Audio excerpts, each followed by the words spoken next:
Now, let's talk about allowed deductions.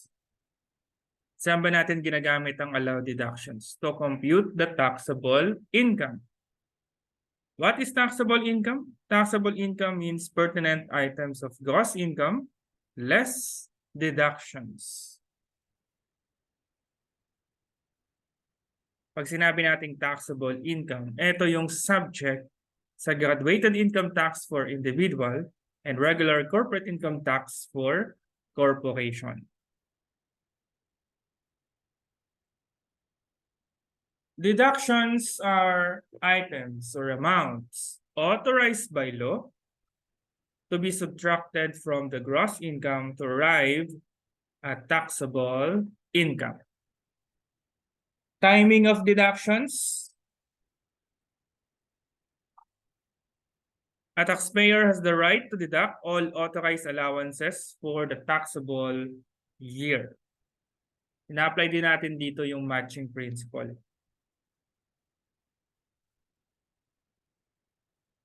For cash basis, deductible ang allowed deductions sa year na paid.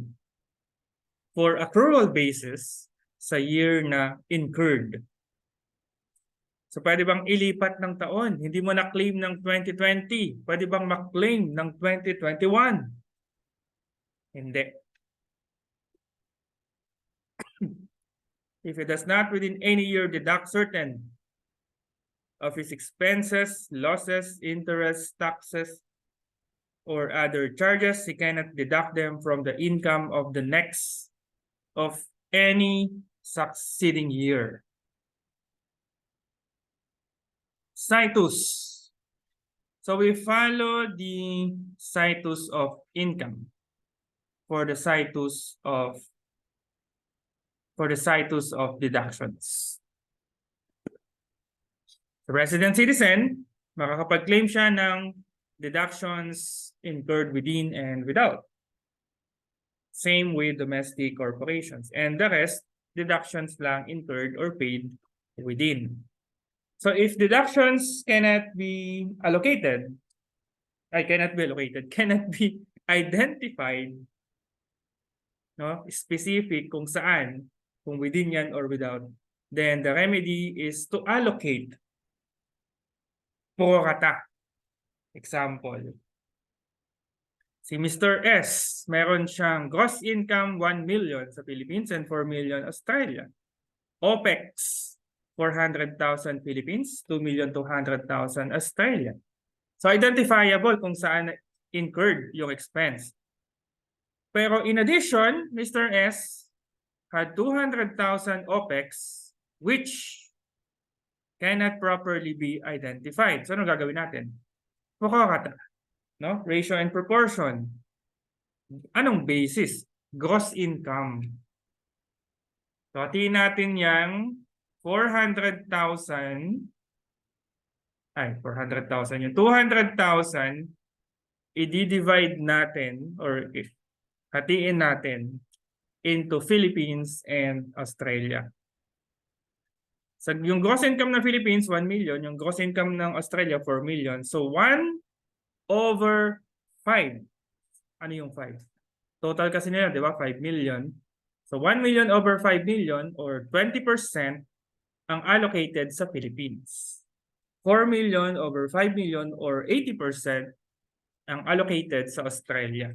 So the total allowable OPEX para sa Philippines ay 400,000. Okay? Yan, OPEX ng Philippines kasi siya ay non-resident alien.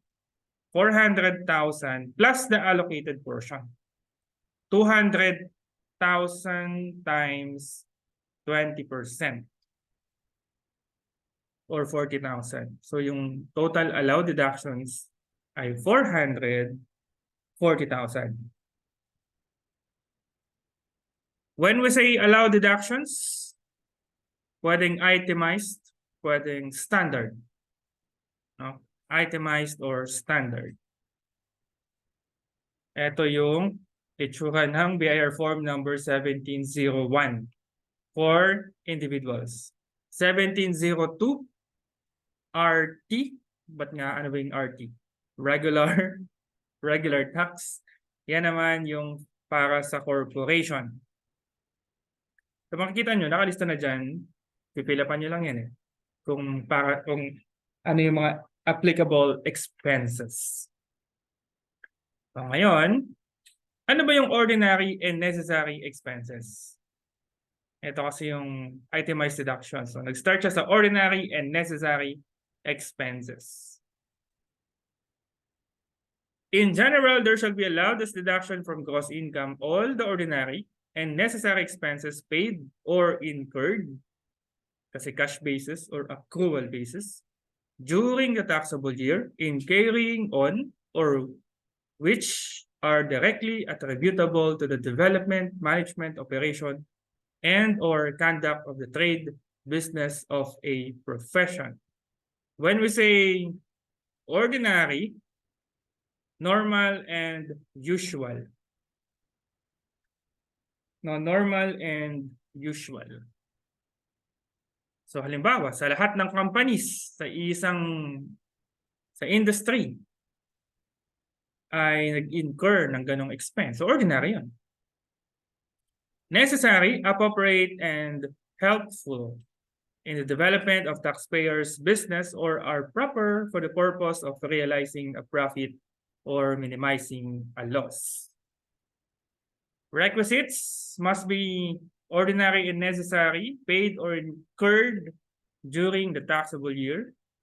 Dapat merong, kung applicable, yung withholding tax, dapat ma-withheld. Substantiated, direct connection or relation to the development, management, operation, and or conduct of the trade, business, or profession of the taxpayer or the pursuit of trade or business.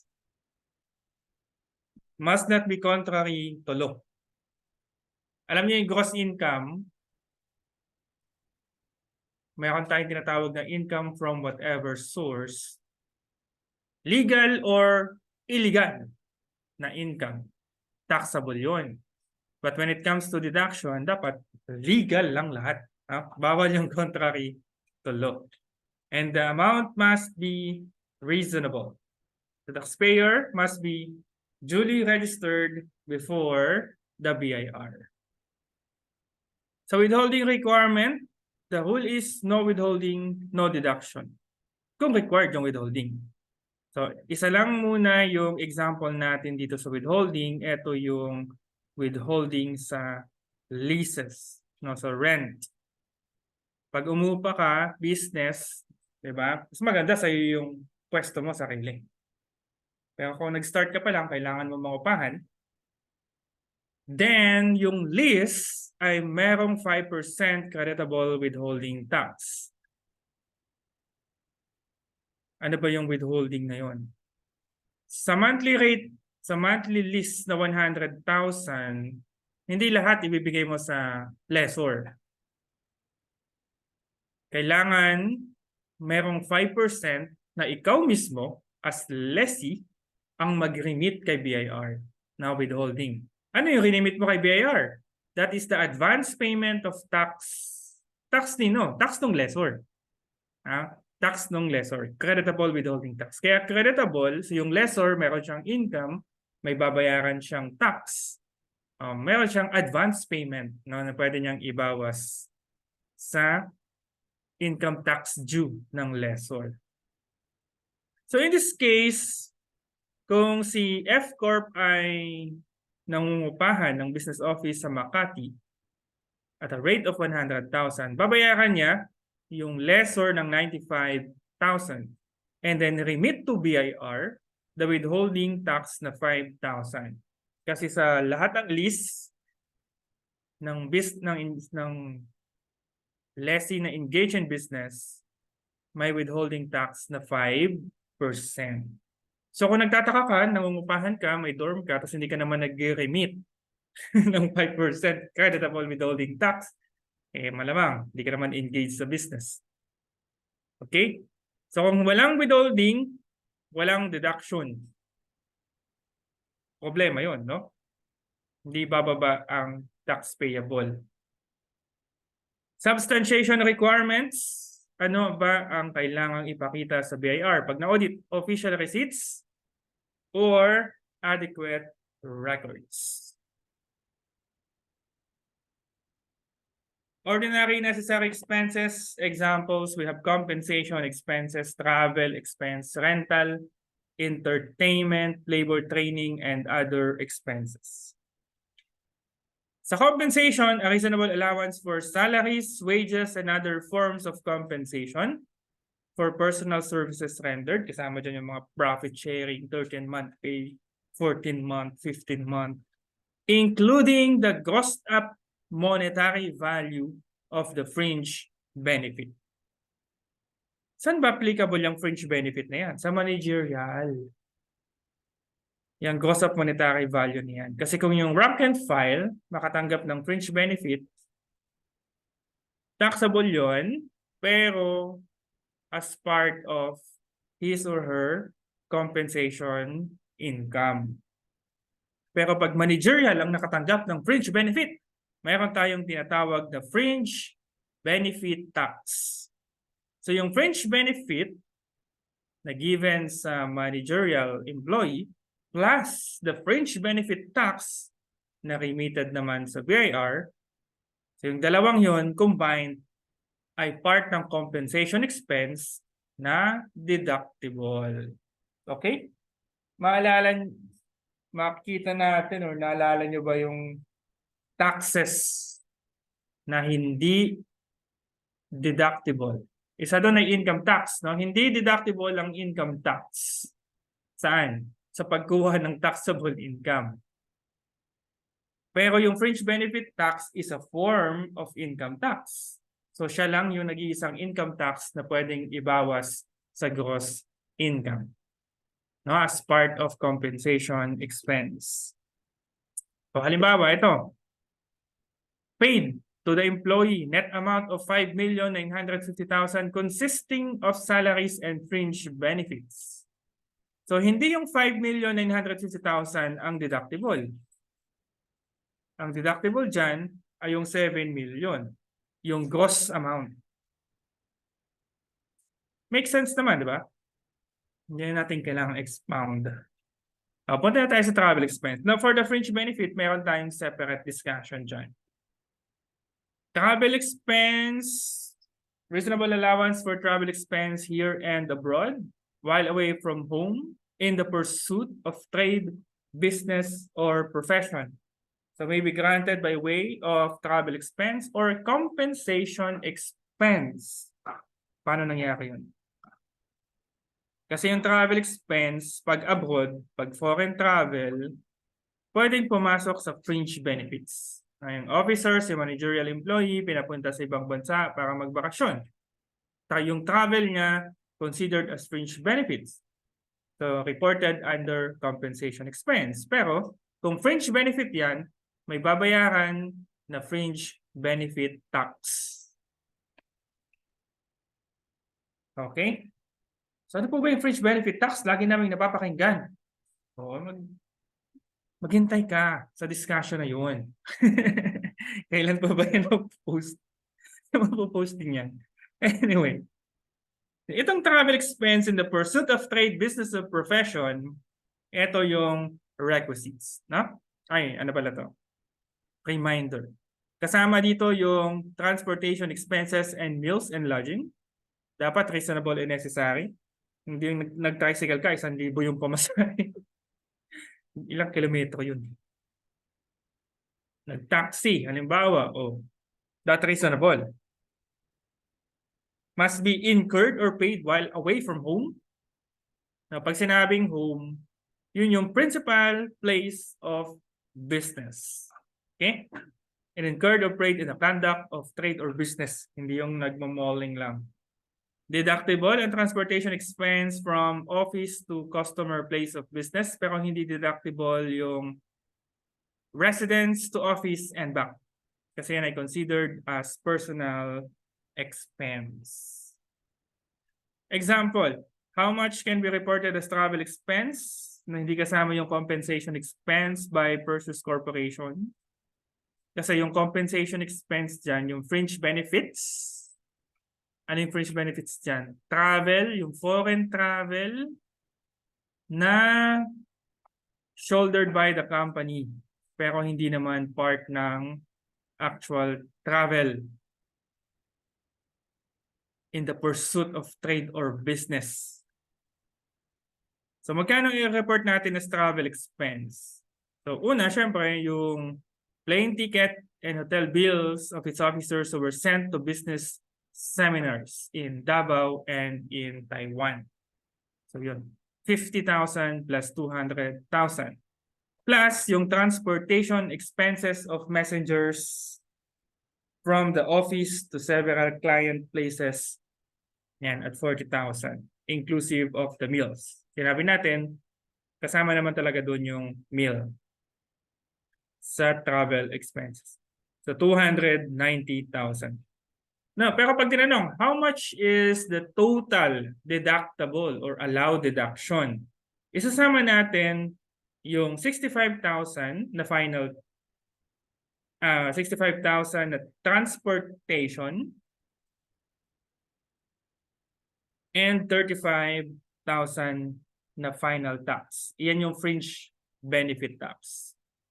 Ba't sinama? Eh kasi nga sinabi natin kanina na yung compensation expense includes the grossed up monetary value of the fringe benefits. So fringe benefit yung 65,000. Sir Ruth, nakita mo ba? Officers from home to office and vice versa. Kasasabi mo lang na yan ay personal expense. Personal expense yan. So hindi yan deductible ng empleyado. On the part of the corporation, granted nila yan as benefit to the employee. At hindi lang basta employee, officer, managerial employee. So benefit yan ng officer. So part ng compensation expense. And because grossed up yung allowed na deduction, kasama doon na deduction yung fringe benefit tax. So 65,000 transportation expense plus the applicable fringe benefit tax na 35,000. Anong meron doon? So kung tinanong yung total deductions, add natin yung 100,000 reported under compensation expense. Rent expense tayo. Nangupahan, edi meron rent expense, di ba? Magkano ang deductible? Kasi nalaman natin, pag lessor, tapos nakatanggap ng advance rent, income yun in full in the year of receipt. Pero pag lessee ka naman, hindi yon deductible in full. Mabuta ka, no? Kundi, prorated. Kung expense yan, prorated. So pati yung leasehold improvement na na-encounter nyo naman yan sa intermediate accounting. Yung leasehold improvement ng lessee, pinagawa ng lessee, then subject yan sa depreciation over the term of the lease or estimated useful life of the leasehold improvement, whichever is shorter. So in this case, halimbawa, nagbabayad siya ng lease or ng rent. So in this case, nagbayad siya ng 240,000 for 1-year lease. And then nagamit na niya 6 months. Kasi June 30, 2020, tagal na pala na ito. 2020 pa. So, magkano ang rent expense? So, kailangan nating i-prorate ng 6 months yung 240. So, ang rent expense ay 120,000. Clear ba yun? Dapat clear yun, no? Na pag rent expense, pro rata. Prorated over the period. 6 months. Kasi nagbayad siya June 30. So, July 1 hanggang December 31, ilang months? 6 months na yung nagamit niya. So, 6 months lang yung expense na pwedeng maklaim. Pero sa rent income, reported in full yung 225,000. Ito naman,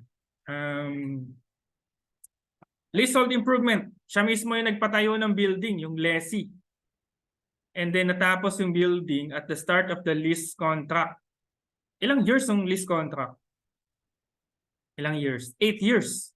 And then the useful life of the building, 10 years. How much is the allowed deduction on rent for the year? So, depreciate natin yan. Ang gagamitin natin na years ay yung sa 8-year lease contract. Kasi whichever is shorter. So magkano yung deductible rent expense? Meron siyang monthly rent na 3,000 times 12 months. Then leasehold improvement na 600,000 over 8. We use 8 years. So the total deductible rent expense is 111,000. Entertainment, recreation, and amusement. So ito halimbawa, kumain kayo sa restaurant or pumunta kayo sa coffee shop. Sinong kasama mo doon? Yung client. Yung client. Ba't yung client? Kasi, anong nakalagay dito? Yan ay in the pursuit or of the in the operation of the trade, business, or profession, or directly related to or in furtherance of the conduct of trade, business, or exercise of profession. So, anong kinalaman ng entertainment, amusement, and recreation? But ang kausap mo dapat dyan ay yung client.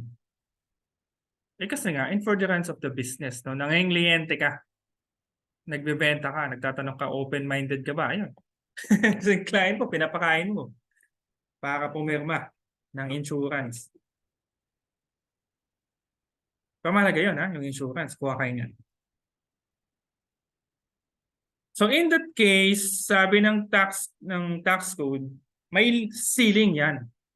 So yung ceiling, makikita natin sa RR10-2002. May ceiling. So hindi pwedeng pakainin mo na pakainin yung client mo. Tapos wala ka namang income. Hindi pwedeng gano'n. May ceiling ang entertainment, recreation, and amusement.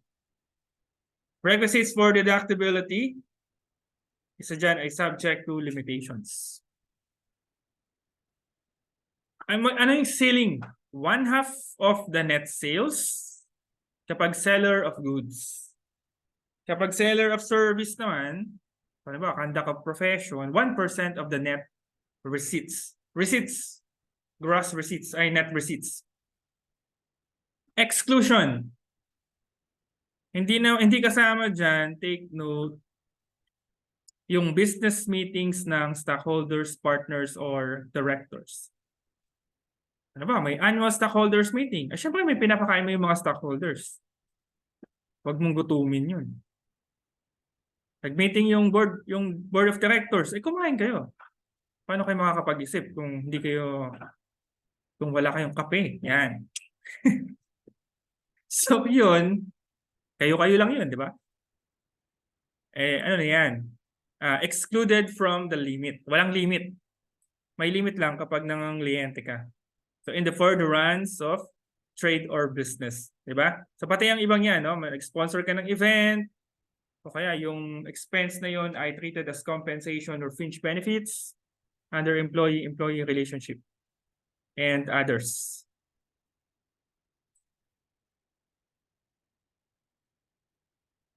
So itong exclusion from EAR, hindi ibig sabihin non-deductible. Deductible yung mga yan, no? Hindi lang sila part ng EAR expense, kundi part sila ng other expenses. So buti na lang na hindi part ng expenses yung business meetings ng stockholder, partners, or director, para walang limit. Na pwede kayong kumain ng mamahaling pagkain habang nagme-meeting. Example, A Corp. Reported a net revenue of 5 million. Mahalaga ba yun? Hindi, di ba? Mahalaga yan pala.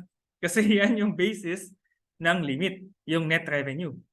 Tapos nagbayad siya ng 30,000, yun yung actual na entertainment and representation expense. How much is deductible here if it is trading or service? So hypothetical. Kung trading, the limit is 0.5% of the revenue, 5 million. So the limit is 25,000. Magkano ang deductible year? Eh, malamang yan ay whichever is lower. Kaya nga limit ang tawag eh. Hindi ka lalampas sa limit na 25,000. So deductible mo, 25. Pag service, 1% of the net revenue. So 50,000 yung limit. Eh, 30,000 lang yung actual. So magkano ang deductible? Only 30,000. Okay? So yan ay kung trading siya or service. No, depende kung trading, kung service. Ngayon, may mga companies na trading na, service pa. Kagaya nito. Engage sa sale of goods and services. Yung goods niya 2 million, yung service niya 1 million. Then meron siyang actual year na 18,000. O paano yan? Paano natin i-compute ang deductible year expense? So kailangan nating mag-allocate. Okay? Allocate. Yung 18,000, i-compare natin dun sa limit. Per line item ang comparison, hindi total. Hindi yung buong 18,000 na i-compare mo, kundi per line item. Halimbawa, sa trading, 1/2 ang limit, 1/2% of the 2 million. Okay, so 10,000 yung limit. Sa service, ang limit natin ay 1% of the 1 million. So 10,000 din. Ngayon, yung hindi natin i-compare yung total. Walang ganon. Hindi 20,000 versus 18,000. Ang i-compare natin ay yung allocated portion. Halimbawa, sa 18,000, magkano ang allocated sa trading, magkano ang allocated sa service. Paano natin i-allocate? Based on the net revenue. Halimbawa, sa sale of goods, 2 million. Sa service, 1 million. So 2/3, tama ba? 2 million over 3 million or 2/3 ang para sa sale of goods. So magkano yung 2/3 of 18,000? Ay di 12,000. Sa sale of service naman, 1/3. 1 million over 3 million. So 1/3 of 18,000 is 6,000. So ganun natin na-compute yung i-compare natin sa limit. So after nun, i-compare na natin yung 10,000 limit versus 12,000 allocated year expense. Magkano ang deductible? Ay di yung mas mababa, 10,000. Sa service naman, yung mas mababa na 6,000. So the deductible year is 16,000. So may mga ganitong problem din tayo may encounter. No? Workback naman. How much is the allowable regular itemized deduction? Kasi mayroon daw siya na OPEX na 2 million kasama ang representation expense na 300,000. So anong issue dyan? Ang issue dyan, yung 300,000, pwede mo bang i-claim lahat? Eh hindi, kasi nga may limit. And the limit is, ano ba to? Gross sales. So pag sales, goods yan. No, 0.5% supposedly yung gagamitin natin dyan. So ito, sa regular itemized deduction, meron siyang 2 million, tapos representation expense niya, 300,000. So yung other deductions, 1.7. Hindi naman relevant kung ano yung mga other deductions kasi nga, yung representation expense, yung may limit doon sa topic natin ngayon.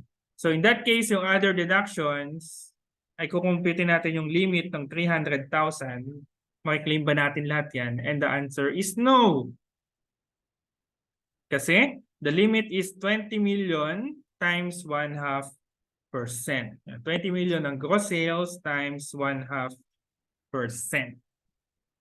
So 100,000 lang yung pwede niyang i-claim sa tax return. And then yung other deductions, wala namang issue doon, huwag niyo nang lagyan ng issue. So the total deduction na pwede niyang i-claim ay 1,800,000. Okay ba? Yan yung year expense. Punta naman tayo sa labor, training expense. So may OJT kayo ngayon. Anong benefit ng company na nagpapa-OJT siya? Meron siyang additional labor training expense. additional. Magkano yung additional na yon? 1/2 of the value of the labor training expense. Pwede siyang mag-claim ng 1/2 of the value of the labor training expense. So makakatipid siya sa tax. Provided it shall not exceed 10% of direct labor wage. Now take note yung mga particulars, no? Kung anong school at kung ano ang requirements. Basta sa computation, dapat ay 1/2 of the labor training expense of the actual but shall not exceed 10% of direct labor wage. So sa ganito yan, halimbawa, ang training expense mo 3 million, so makakapag-claim ka ng 1/2 of 3 million. Diba? 1/5 yon. But we need to take note that the 1/5 should not exceed 10% of the direct labor wage. Magkano ba yung direct labor wage? 20 million. So 20 million times 10% is 2 million. Pasok sa banga. Tama ba? Diba? So pwedeng i-claim yung 1/5. So how much is the total deductions? Or the taxable income in this case? Magdadagdag ka lang, no? 100 million na gross sales, less cost of sales, less actual operating expense, less additional labor expense na 1/5. So 21 million ang taxable income. Ngayon, kung yung direct labor wage mo 10 million lang, so the deduction that can be allowed shall be 1 million only and not 1,500,000. Because the additional labor training expense shall not exceed 10% of the direct labor wage. Meron din tayong expenses allowable to private educational institutions.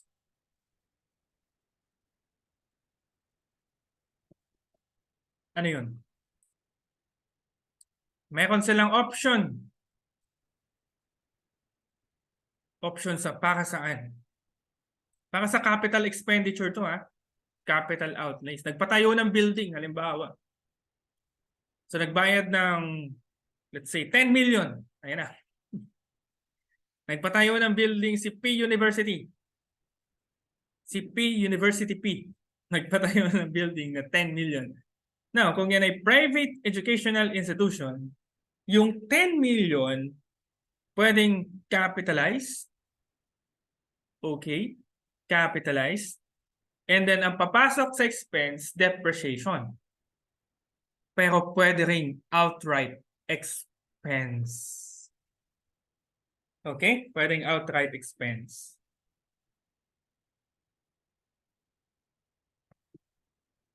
Kung maalala nyo, yung proprietary educational institution ay subject sa preferential, ay hindi pala. Wala pala kayong aalalahanin. Sorry. Second view pala yun. Wala pa pala tayong corporation. So anyways, yung corporation, yung proprietary educational institution, subject sila sa preferential rate na 1% sa ngayon, but usually that is 10%.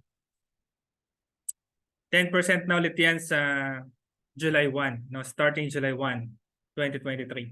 Kasi yung 1% na preferential rate hanggang June 30 lang, 2023. So mababa, subject sila sa mababang rate, yung proprietary educational institution. At hindi lang yon, kasi yung capital outlays nila, mayroon pa silang option to capitalize or claim as outright expense. Political campaign expenses not deductible either as business expense or as contribution. Pero subject yan sa condition, no? Na makapag-submit ng statement of receipts and disbursements. Advertising expense, wala namang issue dito. Deductible naman ang advertising expense. Okay? Pero sa case na CIR versus General Food Philippines, napansin ni BIR, ang laki naman ng advertising expense. Okay, tapos kiniklaim nila expense, edi net loss sila. So sabi ni BIR, nakinampihan naman ng Supreme Court, kung yung expense mo na advertising expense, hindi ordinary, kasi ikaw lang gumawa niyan. Di ba? Pero sabihin natin na necessary. But are treated as capital expenditures. Kasi sa sobrang laki niya, baka nagpagawa ka ng building. Na ang effect niyan ay hindi lang for a single period, kundi nakapag-create ka ng goodwill that would probably last more than 1 year. So sabi ng BIR, sabi ng Supreme Court, okay, so yan ay capital expenditure. Kailangan makapitalize. At kung capitalize yan, the expense, yung expense na i-recognize ay spread out over a reasonable period of time. Okay? So yun yung issue lang dito sa advertising expense na to. Kasi sobrang laki ng advertising expense niya na hindi pinayagan na ipa-deduct, na hindi siya pina-claim as a allowed deduction. So spread out over a reasonable period of time. Bribes, kickbacks, and other similar payments, bawal yan, ha? No deduction from gross income. Okay, now let's talk about interest. So kanina, yung pinag-usapan natin, yun ay ordinary and necessary expense or business expense. So ito naman mga to ay separate line item. Example, interest, no? Interest expense. Nangutang ka, may interest expense. You're familiar naman kayo dito. Deductible, yes, deductible. Requirements provided by RR number 5-2021. The indebtedness must be that of the taxpayer. Must have been stipulated in writing. Ba't nga ba kailangan in writing? Kasi pag hindi in writing, hindi enforceable ang interest. Na napag-aralan nyo naman yan sa oblicon. The interest must be legally due. The interest payment arrangement must not be between related taxpayers. Must not be incurred to finance petroleum operations and not treated as capital expenditure. Now, yung interest expense na binayaran ng taxpayer, hindi lahat yun ay totally deductible. Kasi mayroon tayong tinatawag na tax arbitrage rule. So your actual interest expense shall be reduced. Bawasan mo. Magkano ang ibabawas? 20%, no? Pag nakakita kayo ng 30%, ng 33%, binabasa niyo yung libro, no? Sabi, ang tax arbitrage rule, 33%. Tapon mo yan. Bakit? Lumaan na yung libro mo. Tapon mo. Nang maayos. So naman. Siyempre, ano yan eh. Pinaghirapan din yan ng author, no? So, lagay mo sa lagayan, cabinet level. Tapos wag mo nang pansinin kasi lumaan na yun. So ano ba yung tax arbitrage rule na bago? 20% of what? Of interest income subject to final tax. Kasi nakita natin, may interest income na hindi subject sa final tax. Like yung interest na sa notes receivable o kaya yung interest na active income or yung main revenue ng mga bangko. Dito, 20% interest income subject to final tax. Now, yung 20% na yon ay applicable sa corporation subject to 25% regular corporate income tax at applicable yon sa lahat, no, ng individuals. If the corporation is subject to 20% regular corporate income tax, hindi na niya kailangang bawasan yung kanyang interest expense. O baka sabihin niyo naman, eh sir, paano gagawin natin dyan? Eh nagbabanggit ng corporation, wala pa nga tayong discussion ng corporation. Eh di banggitin natin ng papyaw. Ano ba ang corporation na subject sa 20% regular corporate income tax? Regular corporate income tax, kasi sa individual, ano yung tax rate na ginagamit natin? Graduated. Tinitingnan mo pa yung tax table. Pag corporation, walang ganun. It's either 25 or 20% for the regular corporate income tax. The general rule, 25. The problem is silent, 25 ang gamitin mo. Kasi that's the general rule. You need to prove that you're subject to 20%. Eh kailan ka nga subject sa 20%? Dalawang conditions. Now, una, the net taxable income must not exceed 5 million. Alin ang hindi nag-exceed? Net taxable income. So the gross revenue, pwedeng 100 million, basta yung OPEX mo, 95 million. Para yung net taxable income ay 5 million. Okay? Not exceeding ha, 5 million. So pwedeng saktong 5 million. So paano kung 5 million, 0.01? Ay nako. Huwag mo i-report. Ay, joke lang. Pag ganun, may material naman, di ba? Ano, huwag na natin problemahin yun, yung material. Paano pa sir, pag 5 million and 1 peso, o subject ka na sa 25%. Ba't kasi may piso pa? Okay? Basta not exceeding 5 million and total assets, dalawa kasi yung conditions eh. Total assets not exceeding 100 million excluding the land on which the particular business entities, office, plant, and equipment are situated. So yan ha. Pag yan yung corporation, edi subject sa 20%. Pag subject sa 20%, ano naman? Walang tax arbitrage. So halimbawa, si JHB, nag-incur ng 400,000, pero kumita siya ng interest income na 100,000, net of the final tax of 20%. Magkano ang deductible interest expense? So kung mapapansin nyo dyan, yung 400,000, babawasan natin ng tax arbitrage. And the tax arbitrage is 20% of the interest.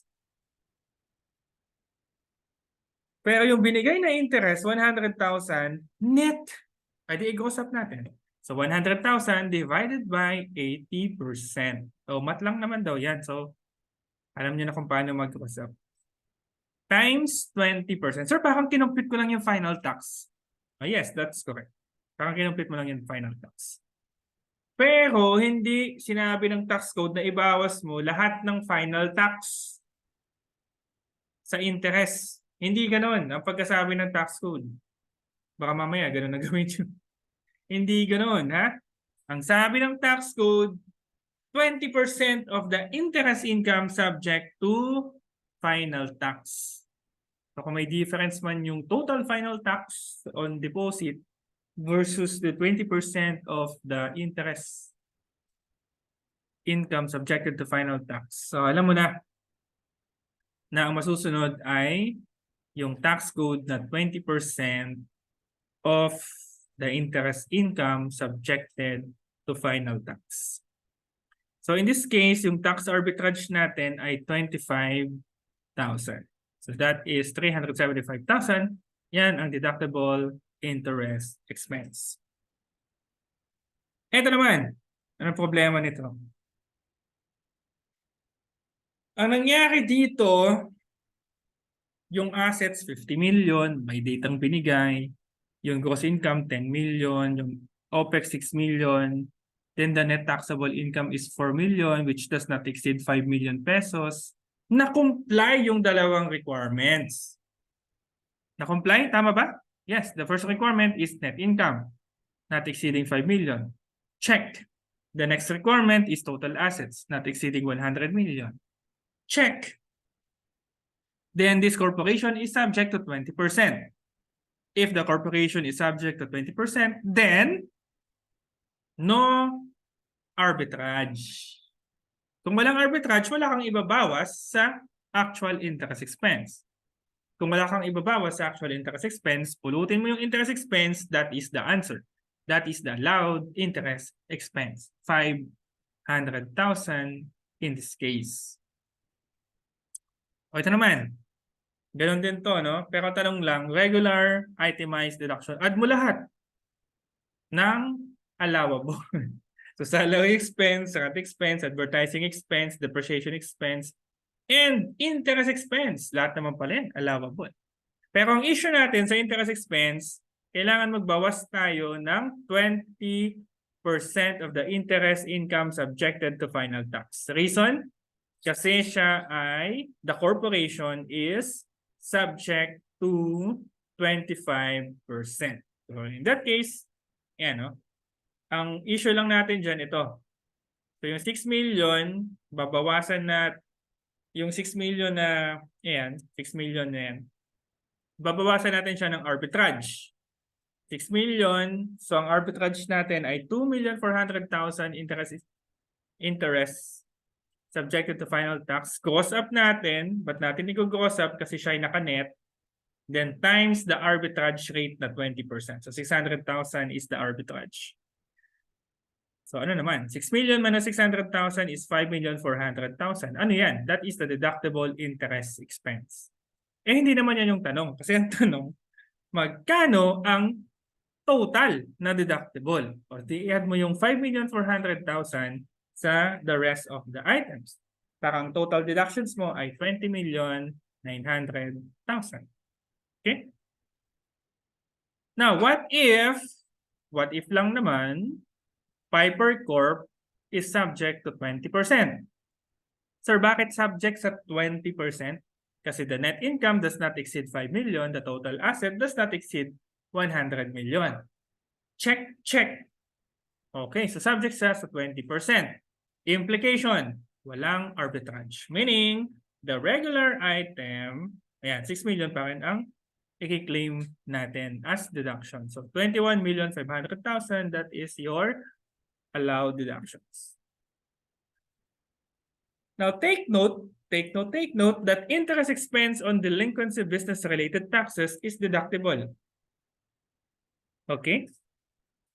That is deductible. So, kaya dito, meron siyang interest expense na 100,000 interest paid on business loan. Yung second kasi personal, wala yan. So, yung third, yun yung ibang nagdadalawang isasama ko ba to? Yan. I'm telling you, isama mo. 50,000. Sabi ng Supreme Court, kasama eh. Di isama mo. Interest expense on delinquency business-related taxes. Kasama. So, 100,000 plus 50,000, yan yung interest expense mo, less arbitrage. Okay? So, ba't tayo nagbabawas ng arbitrage? Wala namang binigay na info sa net income, sa asset. Eh, kasi that's the general rule. The general rule, corporations are subject to 25%. So, the general rule, mag-apply ka ng tax arbitrage. So, 20% of the interest income subject to final tax. Kung naka-net, edi i-gross. So, magkano? 144,000. Interest on capital expenditure, take note, pwede siyang in full. Pwede rin naman na ma-form part of the capital expenditure. So, pag halimbawa ito ay building, naitayo na yung building, nag-start na ng depreciation. So, the expense, yung interest expense, makiklaim mo as depreciation expense na. Kasi part na siya ng capital outlay. Non-deductible interest expense, yung paid in advance, that's your discount, amortization, payments made between related taxpayers, and indebtedness incurred to finance petroleum exploration. Pag sinabing advance, ito yung discount, no? Discount. Familiar naman kayo dyan sa discount kasi sa financial markets pa lang, mayroon ng discussion ng discount eh. Sa intermediate accounting, no? Sa financial management. So ano ba yan? Halimbawa, nakatanggap ka ng check eh. Then, pinadiscount mo sa factor o dun sa financier. So kung yan ay 100,000, binigay sa'yo 90,000. May 10,000 na difference. Ang tawag doon discount or interest paid in advance. Deductible ba yun? Yung natanggap mong 100, naging 90. The answer is no. Not deductible. Not deductible yung 10,000 na difference. Yung kasi tawag natin doon ay discount or interest paid in advance. Now, upon payment, deductible na yung interest expense kasi na-realize na yung expense. Okay? Interest on amortization. Ang allowed na deduction dito ay interest corresponding to the amount of the principal amortized. Alin yung hindi deductible dito? Hindi deductible yung hindi corresponding sa amount ng principal.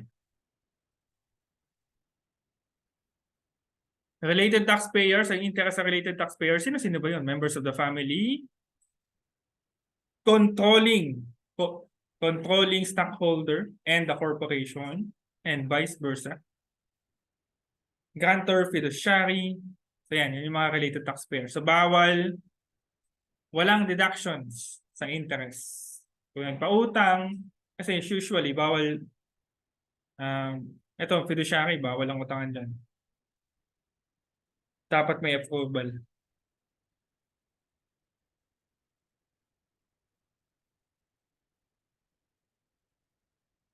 Example sa discount, no?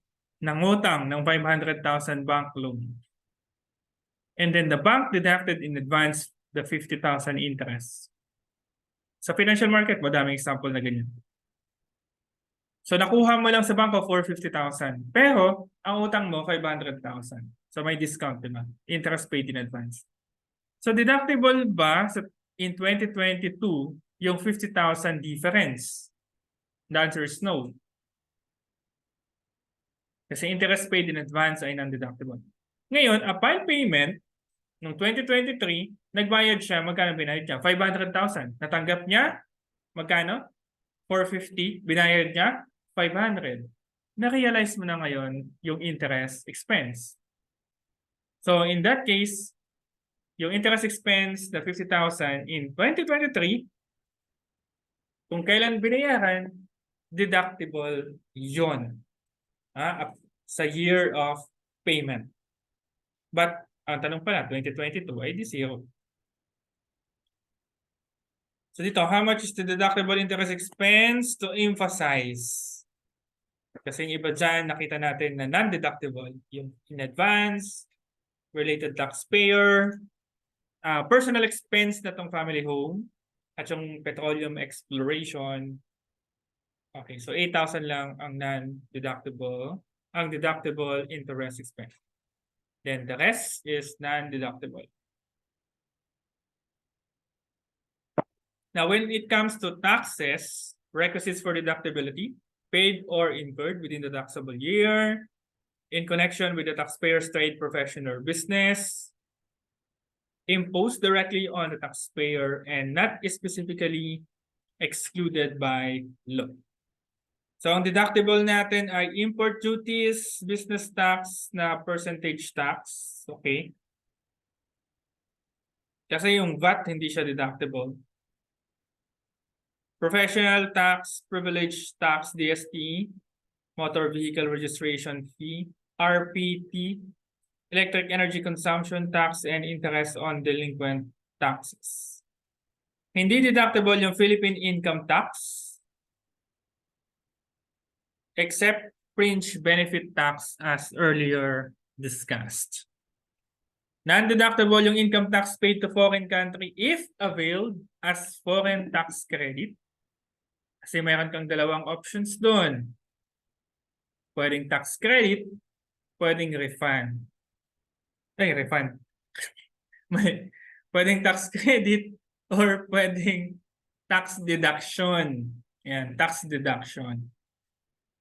So deductible yung income tax paid to foreign country if not availed as tax credit.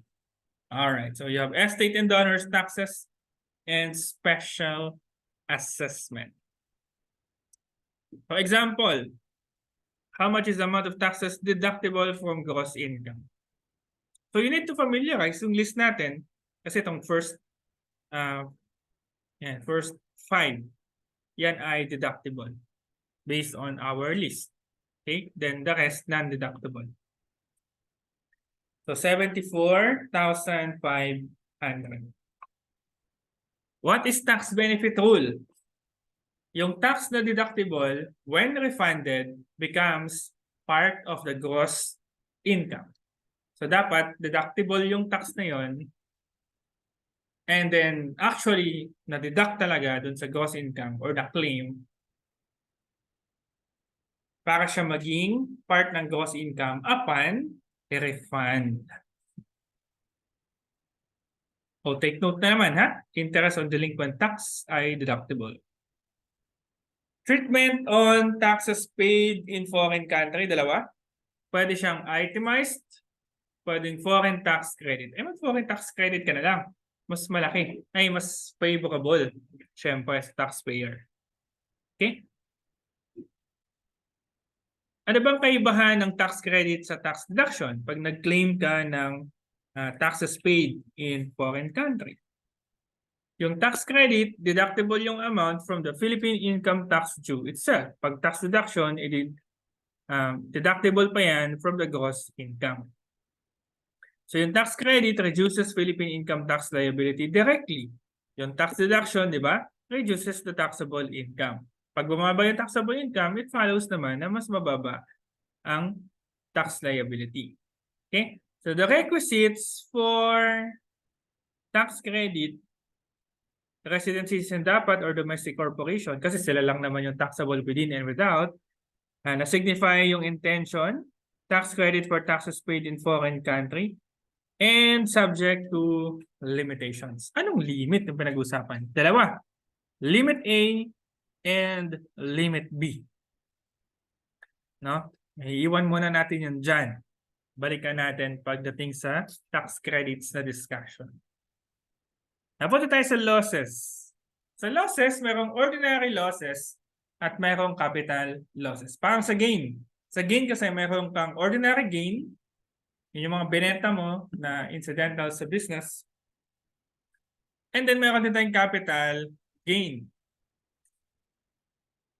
So parehas yan ha, matching principle. Now for the ordinary and capital losses or gain, ang nagdidictate niyan ay yung nature or type of the property.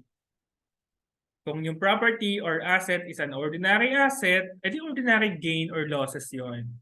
Kapag naman ang asset ay capital or capital asset, edi ang mag-a-apply na rule ay etong tatlo. Okay? Anong tatlo? Kasi ang capital asset ay excess of cost over the amount realized. Cost of what? Ang pinag-uusapan natin dyan ay yung asset. Now, capital losses are subject to three rules. Loss limitation rule, loss carryover rule, and holding period rule. Tingnan natin ano-ano ba yan mga yan. But before that, yung sa carryover, meron tayong tinatawag na net capital loss carryover. Kapag naman operating loss ang for the year natin, walang income, then meron tayong tinatawag na net operating loss carryover. Anong difference niyan? Yung net operating loss, excess yan ng allowable deductions over the gross income. So sa halip na taxable income, negative. Di net operating loss ang tawag natin. Yung net capital loss naman, yan naman yung excess of the losses from sales or exchanges of capital asset over gains. So meron ka mga transactions na capital losses, meron ka mga transactions na capital gains. So yung net amount nun, pag loss yun yung net capital loss. But take note, meron tayo kasing loss limitation rule. So, pwede lang nating ibawas sa capital gain ay yung mga net loss but only to the extent of the capital gain. Kaya meron kang net capital loss carryover. Kasi ano mangyayari dun sa sobra-sobra mong net losses? Sumagot si BIR, sumagot si tax code, di i-carry over mo yung sobra mong losses from year 1, for example. But yung carryover, succeeding taxable year only. Applicable sa net capital loss carryover. Succeeding taxable year only. Kasi yung net operating loss, pwedeng ma-carry over for the next 3 consecutive years. Mas matagal, di ba? At hindi lang yun. Kung sa 2020 at 2021 ka nagkaroon ng NOLCO, pwede yan ma-carry over for the next 5 years. So, paano ba yung carry over na yan? So, kung meron kang taxable net loss nung year 1, 400,000, so pwede mo siyang i-claim as allowed deduction. Yung net loss mo pala, pwedeng maging allowed deduction? Yes. So yung net loss mo ng year 1, i-claim mo siya as allowed deduction pagdating ng year 2. Pero syempre, hindi mo maki-claim lahat ng 400,000. 100,000 lang. Kasi yun yung taxable income ng year 2. Ganon din sa year 3, yung 200 na yan, nanggaling saan? Nanggaling sa 400 net loss nung year 1. And then yung year 4, mapapansin mo, 100,000 na lang yung na-claim natin. Bakit? Kasi naubos na natin yung 400,000. So itong NOLCO, ma-encounter nyo yan sa intermediate accounting ulit. Mga 3 na yata, intermediate accounting 3. Pag nagko-compute na kayo ng deferred tax asset. Kasi yung NOLCO, deferred tax asset yan. Ay, pwede ka mag-compute ng deferred tax asset. Ba't naging asset? Ba't naging deferred tax asset? Kasi mapapansin mo, pag na-claim mo yung NOLCO, bumababa yung taxable income.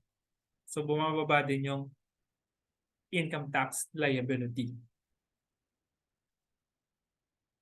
Not allowed in the following circumstance kapag gumamit ng OSD. Kasi walang loss kapag gumamit ng OSD. O kaya naka-MSIT. Nagbayad siya ng MSIT. Kasi pag MSIT, ang MSIT kasi ay naka-base sa gross income. So paano ka mag-claim ng deductions kung gross income yun? Hindi pa umabot sa OPEX. Di ba? Casualty losses, ano bang relevant dito? Dapat ma-report yung casualty losses.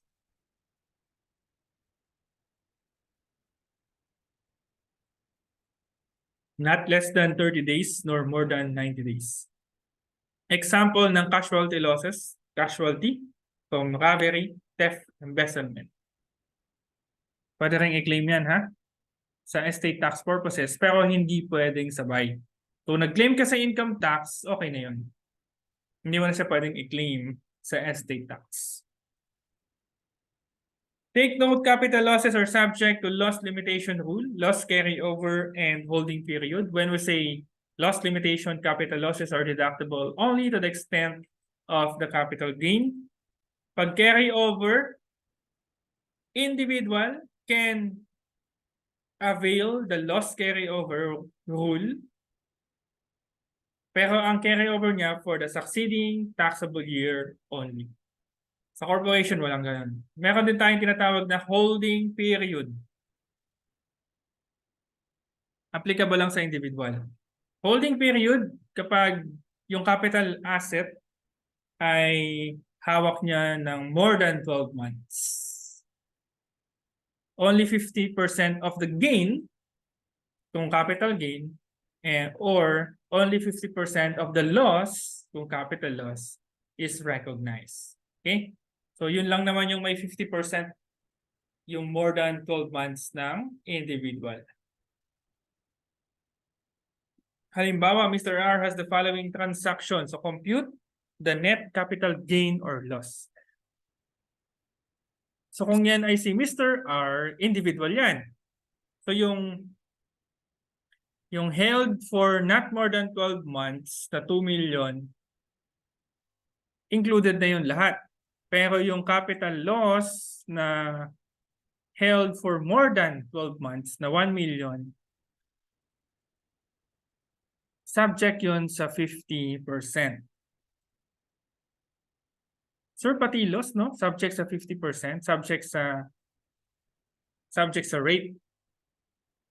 And the answer is yes, no?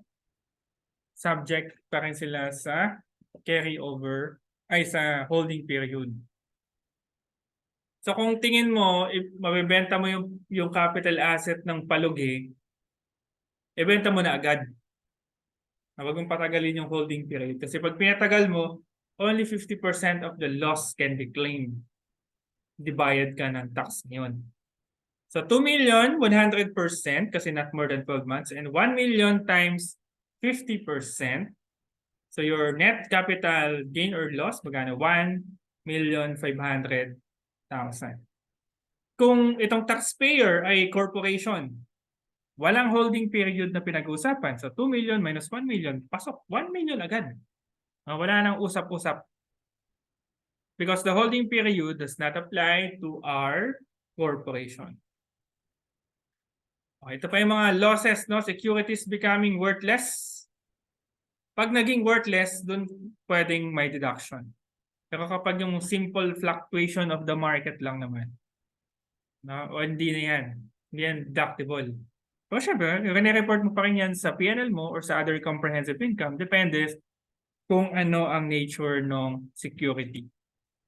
Baka yan ay FBTL or FBOCI. Pero for tax purposes, hindi yan pwedeng i-claim. Now, example ng securities becoming worthless, yung stocks ni B na 1 million. Okay? Na-bankrupt si B. Tama ba? Na-bankrupt si B. B Corp went bankrupt. So you can claim 1 million pesos. Yan, may isa pa, no? Yung 2 million naman ng E Corporation. Bumaba daw ng 1,500,000. Can you claim the difference for tax purposes? The answer is no. Kasi temporary fluctuation lang yan. So in this case, 1 million lang ang pwedeng ibawas from gross income with respect to B Corp. Ano ba itong wash sale? Pag sinabi mong wash sale, isipin mo, simulated sale. Hindi totoo. Hindi totoo. Kasi itong wash sale na to, ginagamit yan para mawala yung loss sa libro. Yung loss na yun, hindi yun deductible. So yan, anong period, anong time frame? 61 days. So you have 30 days before and after the transaction. So yun yung 61-day period. So saan ginagamit yung wash sale? Kaya bakit sinasabi natin na yan ay simulated sale, kaya yung loss hindi pwedeng i-claim. Ito kasing wash sale, tinawag siyang wash sale para mahugasan yung loss. So for example, merong security, no, or shares of stocks. Hindi shares of stocks, hindi mag-apply sa shares of stocks yung wash sale. Kasi hindi naman taxable yung traded sa stock market, at capital gains tax naman kapag direct to the buyer. Yun ay kung capital asset ang alin, ang stocks. Pero kung ikaw ay dealer, then kung dealer ka naman,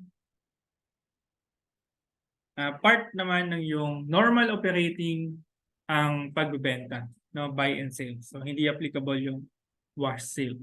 So assuming this is another type of security na traded sa isang exchange, paano magkakaroon ng wash sale? So assuming sa security na to, no, security B, ito ay mayroong acquisition cost na 1 million pesos. And then the fair market value is 800,000. So mag-a-appear yan sa libro, mayroon kang 200,000 na loss sa security B. Tama? Ang pangit naman tingnan, no?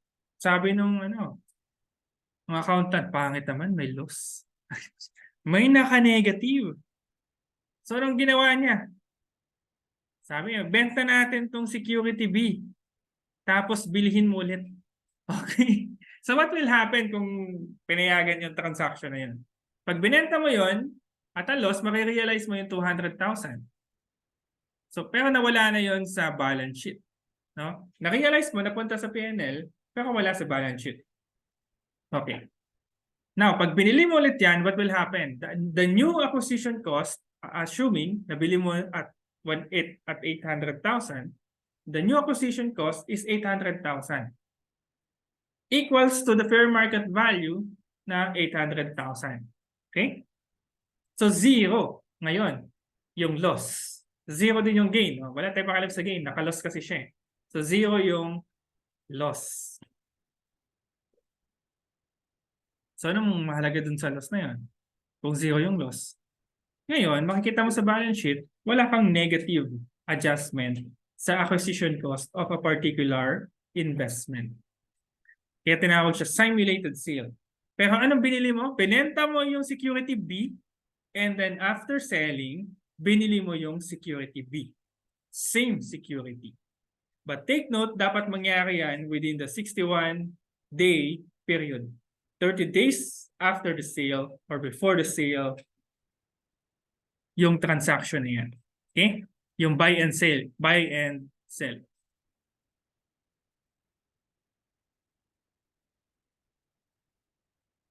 Wagering, natalo ka, nag-gamble ka, natalo ka. Deductible yung loss? No. So you have other losses like abandonment. And you have non-deductible losses. Kasama dito yung personal expenses. Okay? Pakibasa na lang itong mga non-deductible losses.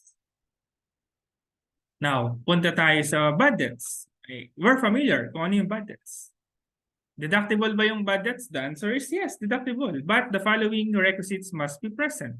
Valid and legally demandable, debt due to the taxpayer, connected sa taxpayer's trade, business, or practice of profession, not sustained in a transaction entered into between related parties, actually ascertained to be worthless. So when we say actually ascertained to be worthless, kailangan naningil ka. Paano ka naningil? Nag-hire ka ng lawyer para makapag-send ng demand letter. Nag-file ka ng claims. Pwedeng small claims o pwedeng complaint for the collection of sum of money. So may ginawa ka, hindi talaga na-kolekta, di worthless. Okay?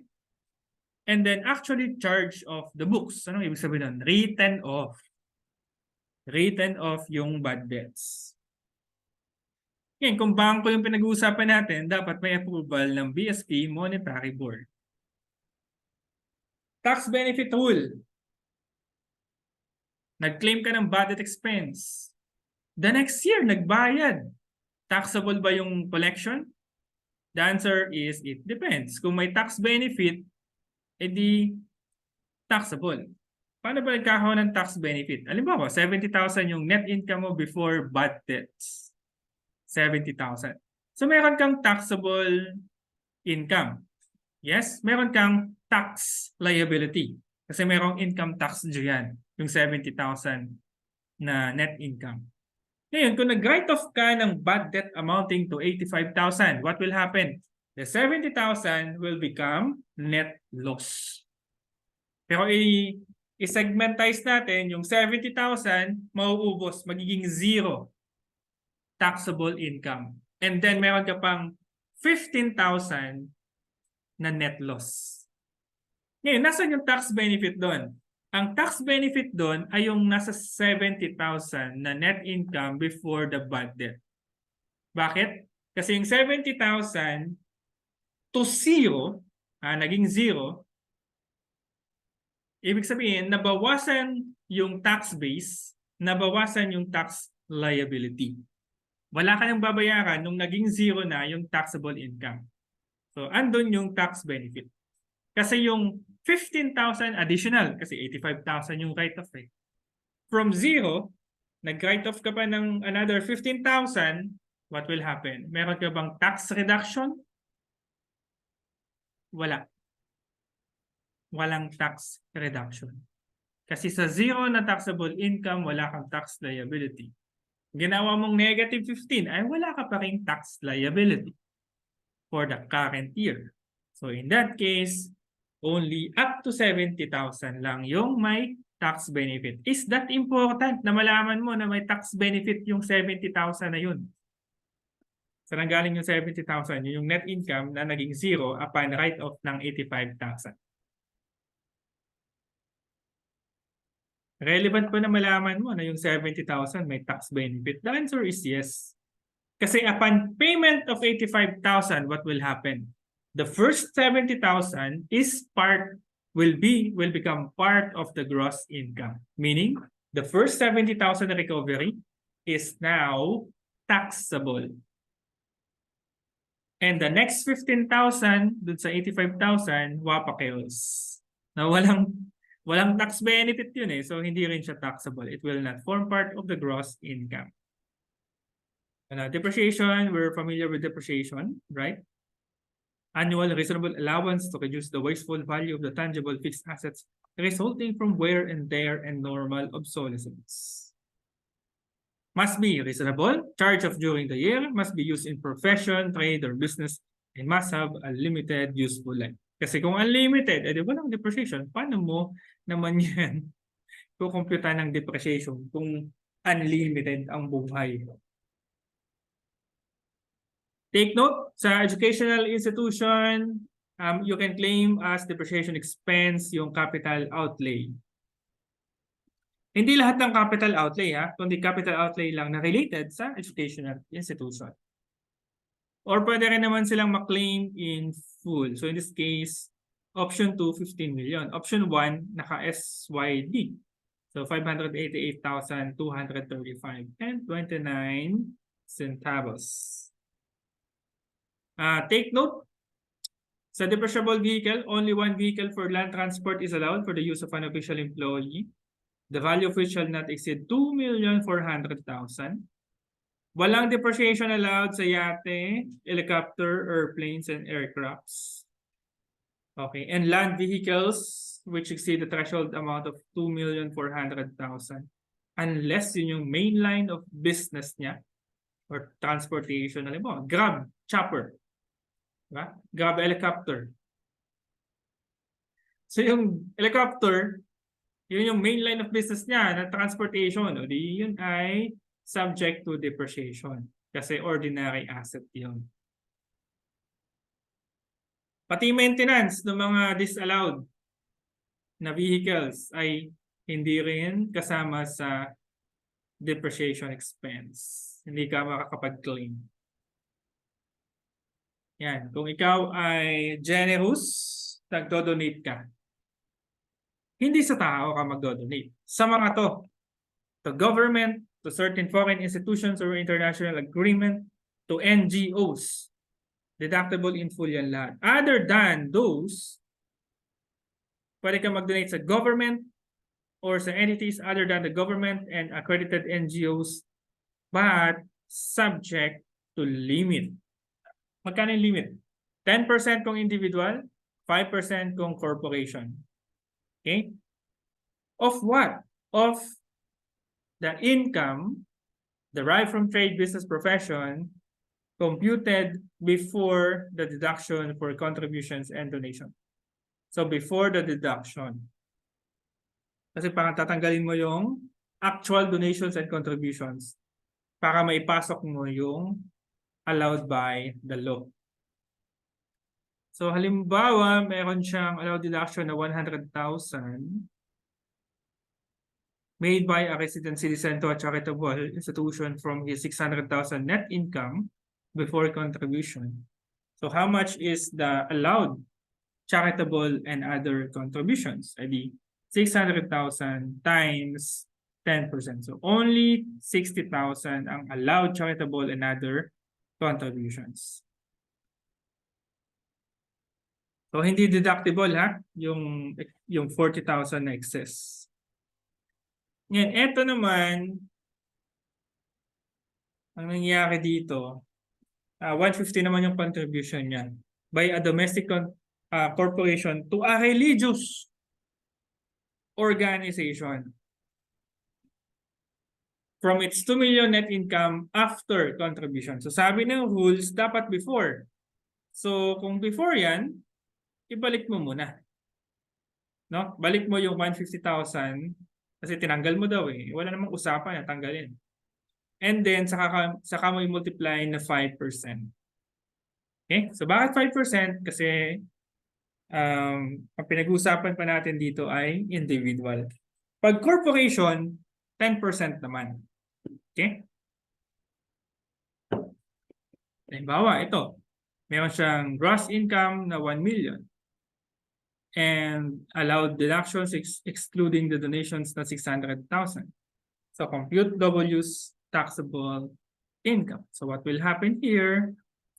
Treatment nung 500,000 na donation. Yan ba ay in full or pro rata or subject to limit? So dito makikita natin gross income na 1 million. Okay, less deductions of 600,000. The income before contributions ay 400,000. Okay? So sa 400,000, i-multiply natin siya ng 5%. The 5% is the limit, the normal limit kapag corporation. Kasi pag individual, nakita natin, kapag individual, 10%. Kapag corporation, okay, corporation pa na ito. Kapag corporation, 5%. Ngayon, ang nangyari dito, i-compute lang natin yung 5% of what? 5% of the 400,000. Limit before contributions.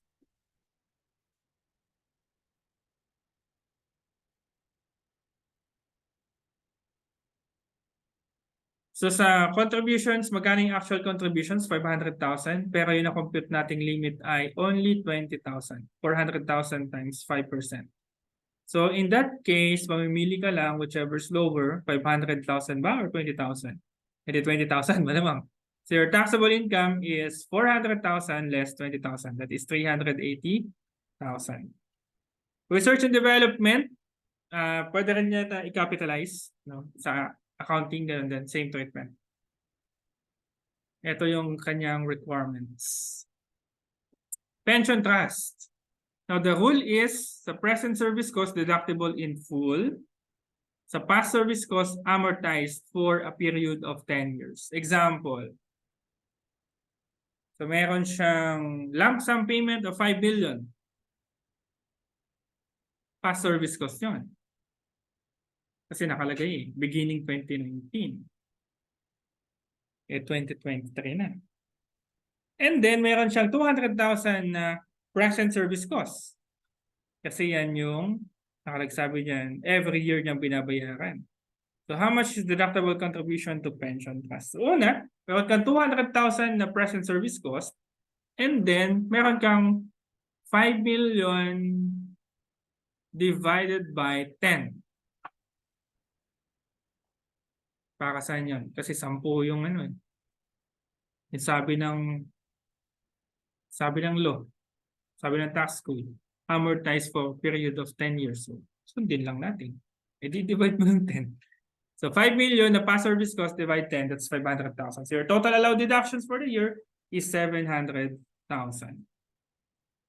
Optional standard deduction, 40% of what?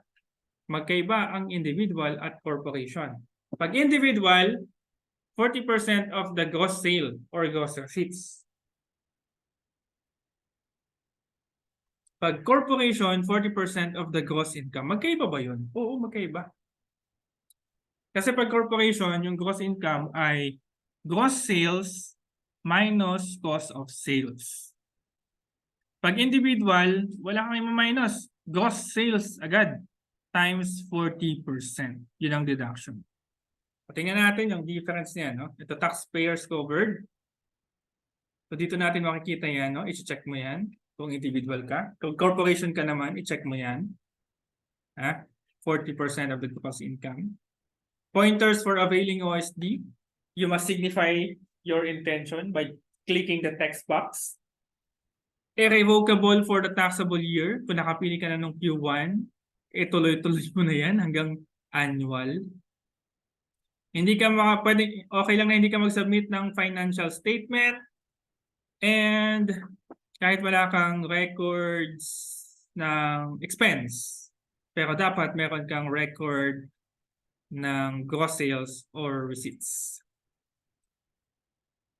So dito mo makikita sa individual yung allowed deductions. So sulat mo dyan, taxpayer. So diba si Miss D, meron siyang compensation income and business income. Magkano ang cost of sales and OPEX niya? Cost of sales, wala. Okay? Kasi individual,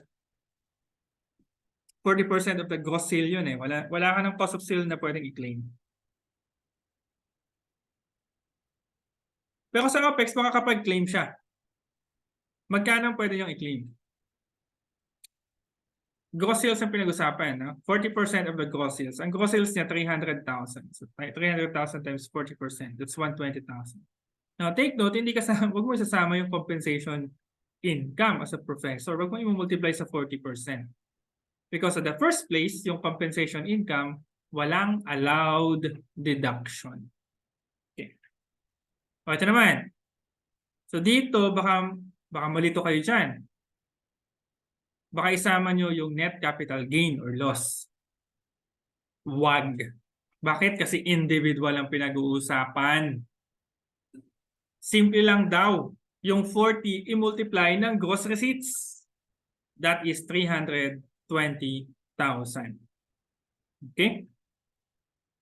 Ngayon, kung corporation naman yan, dyan mo tingnan. No? Hanapin mo sa tax return. Pero makikita mo yung difference ng arrangement ng individual sa corporation. Bakit? Kasi yung 40% sa OSD ng corporation, 40% of item 33. And item 33 is the total taxable income, but taxable income ang term na ginamit is the total taxable income yung term. Anyways, that is your total gross income. Okay, gross income ang gamitin kong term, gross income. Kasi sabi sa tax code, gross income, 40% of the gross income. Ang point ay, yung 40% imumultiply natin sa base na kasama yung other taxable income. Okay? Ano yung kasama sa base ng 40%? Sales minus cost of sales plus other income. Kasama dyan yung capital gain or loss. Sa individual, alam napansin nyo, minultiply lang natin sa gross receipts tapos ang usapan. Pero dito, we need to compute. For example, yung corporation nag-avail ng OSD.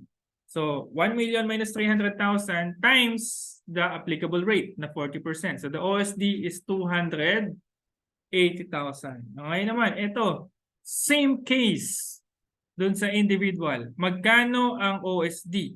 40% of the gross income. But how much is the gross income? 800,000 minus 200,000 carefully plus the net capital gain na 15,000 minus 5,000. Saka natin i-multiply ng 40%. So 602,500 times 40% is 241,000. So walang holding period kasi yung isa long term yung isa short term. Wala kasi corporation yung pinag-uusapan natin. O ito naman. Pag exempt, doon mo titingnan, no? Applicable only to GPP. Kasi in GPP, pwede mag-claim ng OSD. So speaking of GPP, na pwede mag-claim ng itemized at OSD, paano yun, no? Halimbawa, yung partner meron siyang 25% interest. Tapos ang recorded cost of service ay 2,750 and 1,500. No, cost of service and OPEX. So magkano yung share ni Mr. G? So complete lang tayo na parang corporation. Gross receipts less cost of service less OPEX. So meron kang 5,750 times 25%. That is your share. 1,437,500. At kung yan ang share mo, then ito yung tax due mo, 261,875. But take note, yung mismong partnership pwede mag-claim ng OSD. Ha? Paano? Ayan. Gross receipts less cost of service is gross income. Gross income times 40% is your OSD na 2,900,000. So yan, pwede mo nang ibawas yan. Gross income less OSD, that is the net income distributable to partners, times 25%, that is the share of Miss L. Alright? So yung 1,087,000, magkano yun? Ang tax dyan yan ay 174,375 based on 2023 tax table.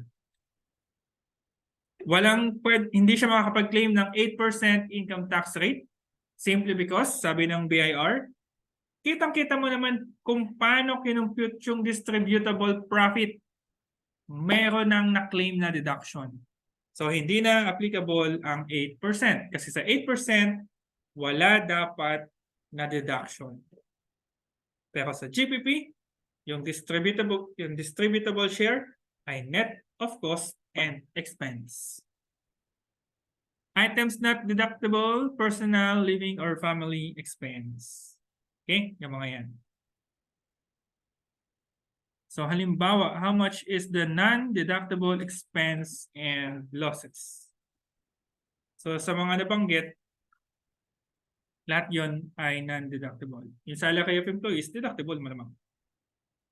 Ito naman. Ito ay may kinalaman lang sa timing. No, pati na rin sa penalty, pero more or less timing yung gusto nating i-claim dito. Halimbawa, ang tanong dito, deductible expense, di ba? Pero yung miscellaneous expense was incurred but not reported last year. So, X ka na sa akin. Wag mo nang isama sa deductible expense. And then, yung compromise penalty expense, that is a penalty, X ka na rin. Yung estimated uncollectible accounts, X na rin kasi estimated eh. Dapat direct, ay dapat actually charge off. Yung salary expense, ba't may naka-X doon? Eh kasi naka-net ng 180. So 180,000, naka-net ng withholding tax, add back the withholding tax. Now, wag mong ibawas yung withholding tax. So that is 200,000 plus 30,000 depreciation expense. The deductible expense is 230,000. Ito naman. Taxable income using itemized deduction. So anong gagawin natin dyan? From the gross sales less the allowed deductions. So gross sales less cost of sales, less business expenses. Wag isama yung final tax. Wag isama yung exempt. Okay. And then, magkano yan lahat? 3,950,000.